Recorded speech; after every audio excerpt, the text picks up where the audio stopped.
Hello learners, how are you all. I hope कि आप सब एकदम स्वस्थ मस्त और सुरक्षित होंगे। हमने एक चैप्टर शुरू किया था जिसका नाम क्या था?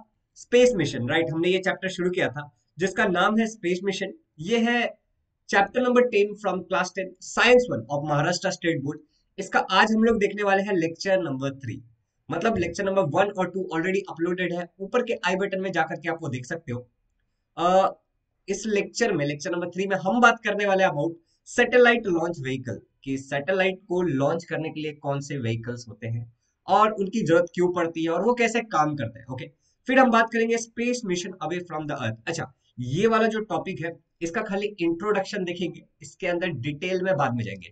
तो मैं Shivam Jha, memory coach, educator and creative learner. और अगर आप इस चैनल पे नए हो तो इस चैनल को सब्सक्राइब कर लो, क्योंकि इस चैनल पे ऐसे कई सारे वीडियोस आपको मिलते रहेंगे।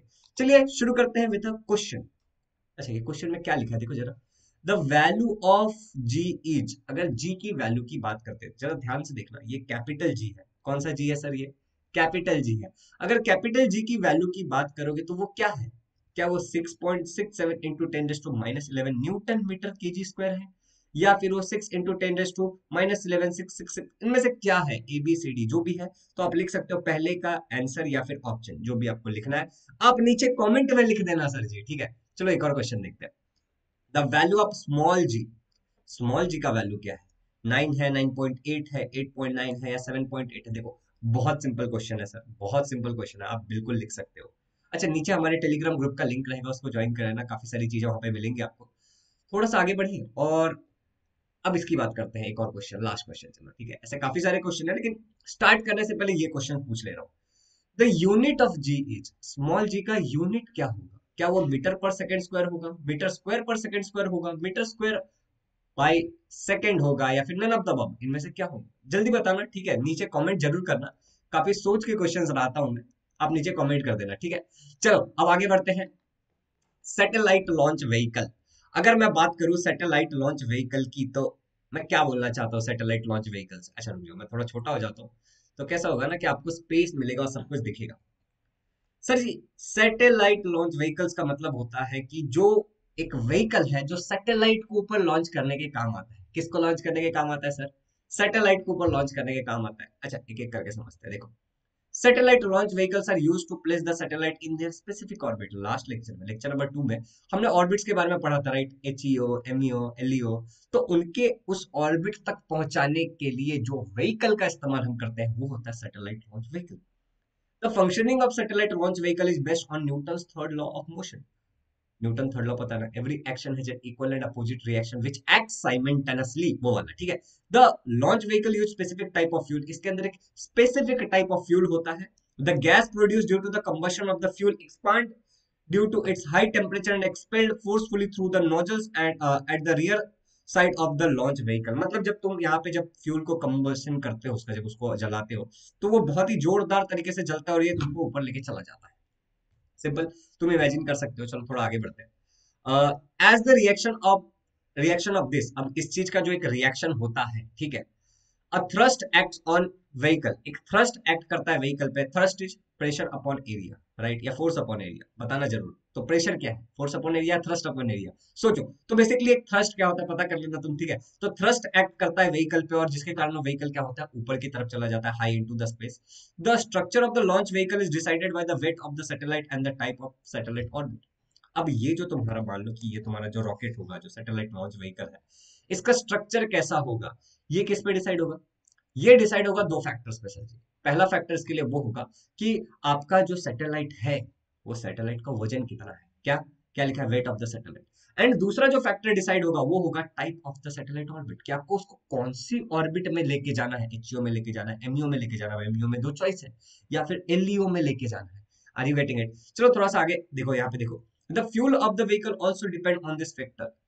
अब यही फैक्टर कि आपको सैटेलाइट को वजन कितना और उसको कौन से ऑर्बिट में लेके जाना है, इस पे ही उसका फ्यूल भी डिपेंड करता है।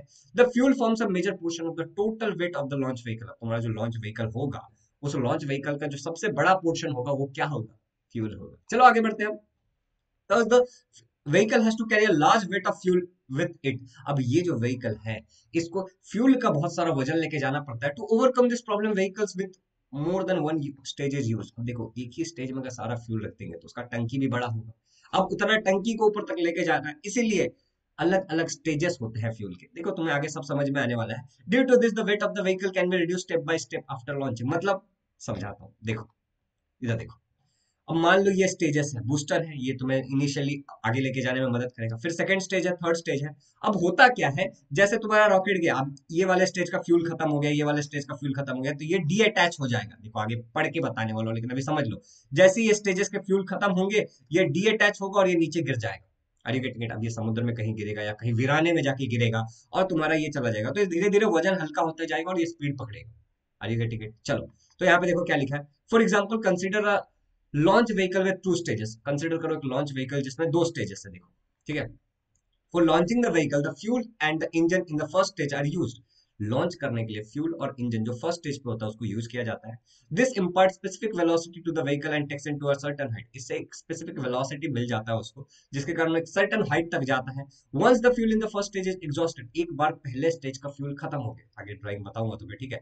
The empty fuel tank and the engine are detached from the main body of the vehicle and fall either in a sea or an अनपॉपुलेटेड land. तो जैसे मान लो कि ये स्टेज है, ठीक है, ये स्टेज का क्या हुआ, तुम्हारा फ्यूल खत्म हो गया। जैसे इसका फ्यूल खत्म हो जाएगा सर जी, ये क्या होगा, एक तो समुद्र ओशन में कहीं गिर जाएगा या फिर एक अनपॉपुलेटेड जगह पे जाके गिर जाएगा, ठीक है, बाकी चीजें आगे चलती रहेंगी। देखो, as the fuel in the first stage exhausted the fuel in the second stage is ignited.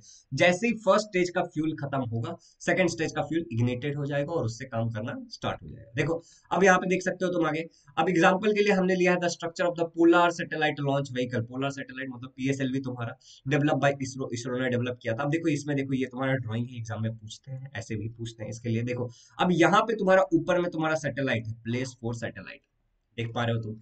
ऊपर में क्या है सर जी, तुम्हारा सैटेलाइट है। अच्छा बाकी अगर तुम देख पा रहे हो तो यहां से देखो, engine using solid fuel which provide initial thrust. अब ये जो है तुम्हें इनिशियल थ्रस्ट देता है। उसके बाद फर्स्ट स्टेज है, इसमें सॉलिड फ्यूल है। सेकंड स्टेज है, उसमें लिक्विड फ्यूल है, देखो यहाँ पे।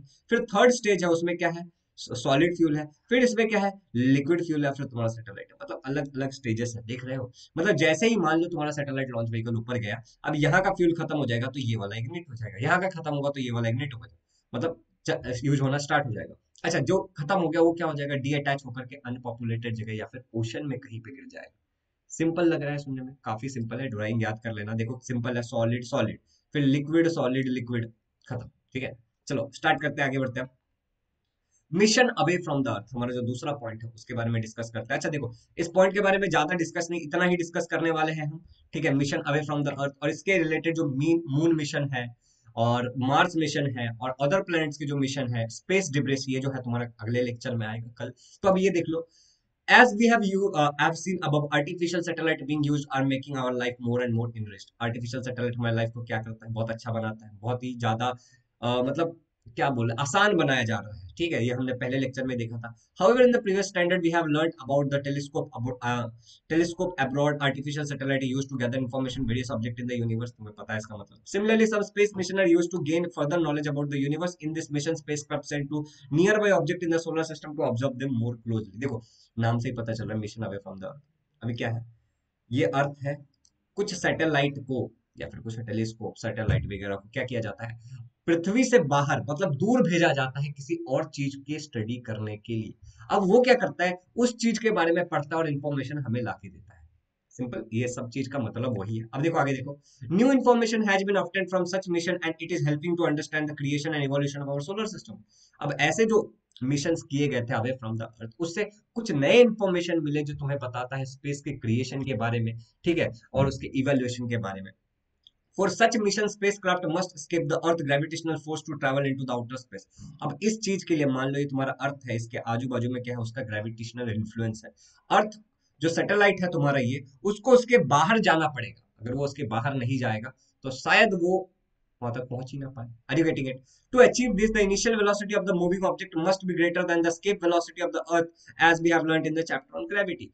अब ये चीज करने के लिए जो इस चीज का जो वेलोसिटी होता है वो स्केप वेलोसिटी से ज्यादा होना चाहिए। स्केप वेलोसिटी कौन सी वेलोसिटी होती है कि ग्रेविटेशनल इन्फ्लुएंस से बाहर जा सके, ठीक है। अगर एक सैटेलाइट के पास उससे ज्यादा वेलोसिटी है तब वो उसके बाहर निकलेगा। देखो कैसे कैलकुलेट करते हैं, वो सिंपल है। तुमने ये पढ़ा है, मतलब उसमें ही देखा था, ग्रेविटेशन में लास्ट वाला पार्ट है ये। Escape velocity of a planet can be obtain using the formula v escape is equal to gm upon r, या फिर तुम ये फार्मूला भी यूज कर सकते हो, v escape is equal to 2gr। अब इसमें क्या करते हैं, ये फार्मूला से ये फार्मूला कैसे आता है, सिंपल सा फंडा है भैया इसके पीछे। यहाँ पे क्या करते हैं, r से मल्टीप्लाई एंड डिवाइड करते हैं, तो ये नीचे तुम्हारा आर स्क्वायर हो जाता है, तो ये हो जाता है तुम्हारा 2gm अपॉन आर स्क्वायर, ठीक है, और यहाँ पे एक r रह जाता है। अब देखो जीएम अपॉन आर स्क्वायर क्या होता है, स्मॉल जी होता है, तो 2gr, ये तुम्हारा फॉर्मूला आ गया। अब ये सब अंडर रूट में, समझ रहे हो ना, ये बहुत सिंपल है, ये तुमने यार ग्रेविटेशन में ही पढ़ा होगा। अब यहाँ पे सारे टर्म्स के बारे में मैंने लिख दिया है कि कौन सा टर्म क्या है, अब तुम्हें ये पता ही है। ग्रेविटेशन तो नहीं भी तो यार तुम लोगों ने कम से कम 7-8 बार तो पढ़ा ही होगा, ठीक है। जी क्या है, ग्रेविटेशनल कांस्टेंट है। एम क्या है, मास ऑफ द प्लेनेट है। आर क्या है तुम्हारा, रेडियस ऑफ द प्लेनेट है। ए क्या है भैया तुम्हारा, ए, अगर ए तो है नहीं इसमें, लेकिन जी, स्मॉल जी, यहाँ पे जी है ना, एक्सेलरेशन ड्यू टू ग्रेविटी। समझ रहे हो, हर प्लेनेट की अलग अलग होगी ये। चलो अब आगे बढ़ते हैं। अब सारे वैल्यूज डाल दिए, ये जो फॉर्मूला है तुम्हारा, ठीक है, इसमें हमने सारे वैल्यू 2, 6.67, 10 to 11, 6 इंटू ये मास डाला है, मास ऑफ द अपना अर्थ का मास डाला है, और यहाँ पे रेडियस डाला है अर्थ का, तो तुम्हें मिलेगा 11.18 किलोमीटर पर सेकेंड। तो ये तुम्हारे अर्थ की स्केप वेलोसिटी है।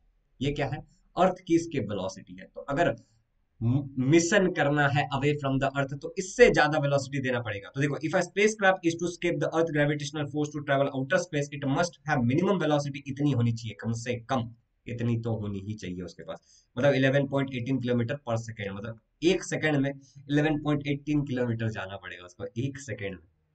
10 से ज्यादा, समझ रहे हो, 10 किलोमीटर एक सेकंड में, 11 है तो 11.18 है। चलो आगे बढ़ते हैं, अब कुछ क्वेश्चन है और फिर लेक्चर खत्म करेंगे आज का, ज्यादा बड़ा लेक्चर नहीं है। देखो, if a spacecraft is to be sent away from the influence of the earth gravitational field, its velocity must be greater than dash velocity, escape velocity, critical velocity, zero velocity, none of the above.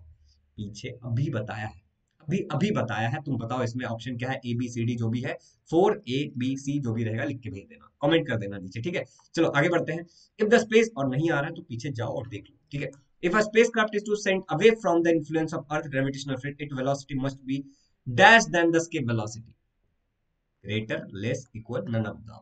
इसका भी answer तुम्हें नीचे comment करना है। अब आगे बढ़ते हैं, अगला क्वेश्चन, ट्रू या फॉल्स बताना, तो तुम्हें लिखना है 6 ट्रू या 6 फॉल्स, जो भी तुम्हें लगता है। देखो, the formula for escape velocity, क्या ये स्केप वेलोसिटी का सही फॉर्मूला है, सोच के देखो यार। 2gm अपॉन आर स्क्वायर लिखा है इसमें, पीछे हमने देखा था, तो तुम्हारा नॉलेज टेस्ट हो जाएगा कितनी देर तुम्हें कुछ याद रहता है।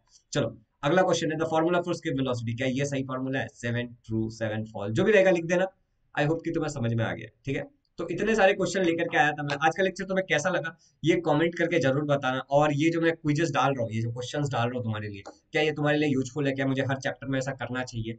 अच्छा, गुड न्यूज ये है, अगर तुम यहाँ तक वीडियो देख रहे हो तो सुन लो, ऑन पेपर चीजें काम काम शुरू है। तुम्हारा एक्सरसाइज सीरीज, रिवीजन सीरीज, ठीक है, प्रीवियस ईयर क्वेश्चन के सीरीज, ये सारी चीजें हो सकता है तो 10 फेब से पहले स्टार्ट हो जाए, 5 से 10 के बीच में स्टार्ट हो जाएंगे, ठीक है। और बहुत तगड़े तरीके से स्टार्ट होगी, तुम्हें कोई टेंशन लेने वाली बात नहीं है, कोई टेंशन लेने की जरूरत नहीं है। तो भाई साहब, अगर चैनल पे नए हो तो चैनल को सब्सक्राइब कर लो, और अपने दोस्तों के साथ शेयर करो, और उनको भी बुलाओ, चैनल को सब्सक्राइब करवा लो। नीचे टेलीग्राम का ग्रुप है, ज्वाइन कर लेना, वहां पे सारे अपडेट सबसे पहले मिलेंगे तुम्हें। And thank you so much for watching this video. Keep learning. Bye bye.